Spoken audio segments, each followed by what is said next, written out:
We're gonna get better today, right? Even when I feel that glove, that's when I'm lifting to go with the pressure. So remember guys, for this drill, you're gonna wanna separate your clamp into 3 pieces.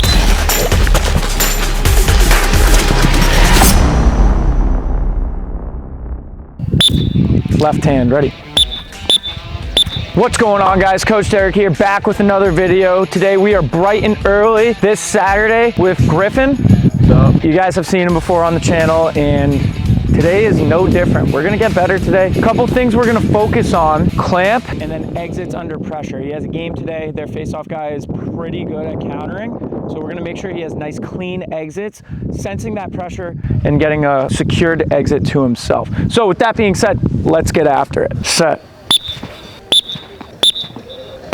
All right, we'll do slow clamps versus a false clamp. So remember guys, for this drill, you're gonna wanna separate your clamp into 3 pieces, nice and slow. We're bringing that top edge to the ball, then we're going down the line, and then we wanna finish through with our pressure. Here we go, down, set, go. Good, focus on that top edge a little bit more, go. There you go.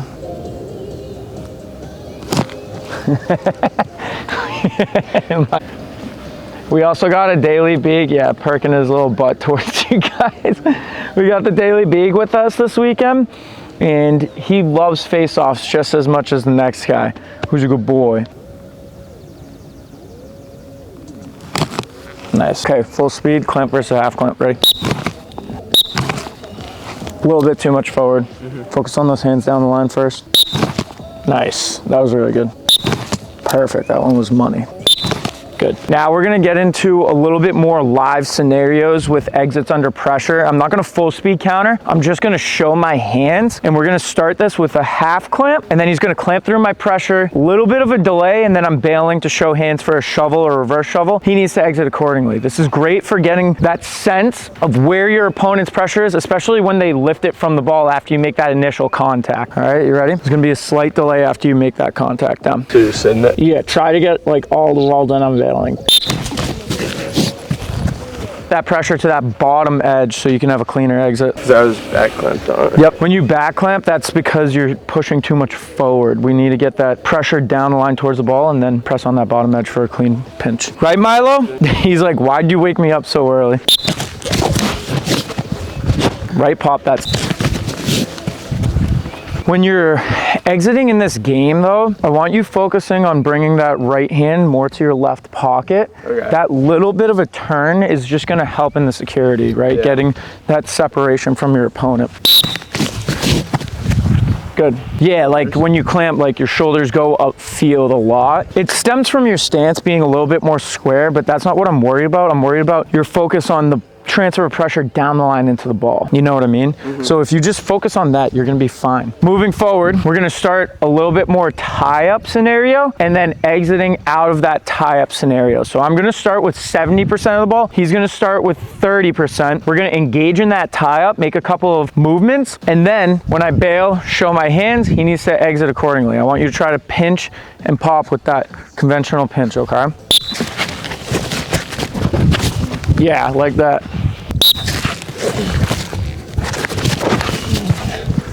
I want you to take your time, feel the pressure. I'm gonna go like more glove to glove. And when you feel that pressure on the glove to glove, that's when you're going with it to exit, right? Yeah. So like even go to shovel me, right? Even when I feel that glove, that's when I'm lifting to go with the pressure. Okay. Controlled exits, because the wings, they're gonna rely on their wings heavily.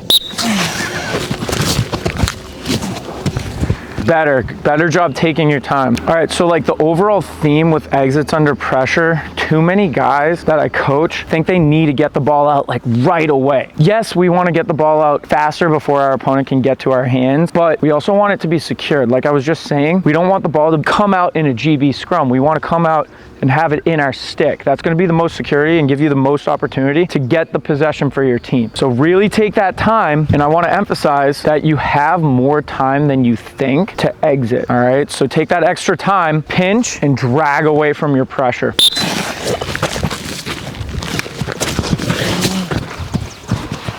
Good.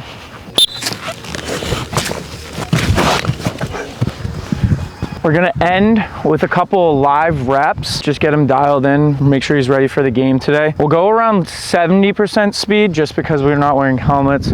I'm not gonna chase down the ground ball too much, but when he smacks that whistle, I want him pinching and popping fast break every time. Set. Out, out, out. Okay. Set. Next play, next play, next play.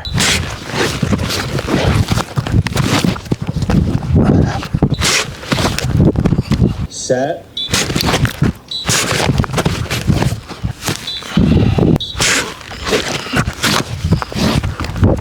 You had bottom edge, but if you made that second move, you probably could have gotten more.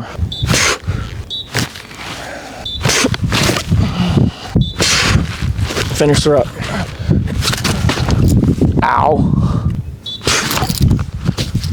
All right, I'm here with Griffin Caravella and just finished up the session. Griff, how'd it go? Good. Got to work on my top edge work a little bit, and some 50-50s and exiting under pressure is good. All right, on a scale of 1 to 10, how was the session today? I'd probably say an 8. I wish I could have gone early a little bit less in the lives, but yeah, it was good. Good. And do you think you are dialed for the game today? Yeah, I think I'm pretty prepared. Gonna get out here early, and I'm excited to see how it goes. And then last question, overall, what do you think of the Cougar Elite Training Program since you started, like 3-4 months ago? I'd say it's been super beneficial. I'd really recommend it, honestly. I think that being able to tailor it to like specific needs in your game is a huge benefit. And for me personally, I'd say that it's really helped out my clamp. All right, good soup. And with that, don't forget to like, comment, and subscribe, and I'll see you guys in the next one. Peace.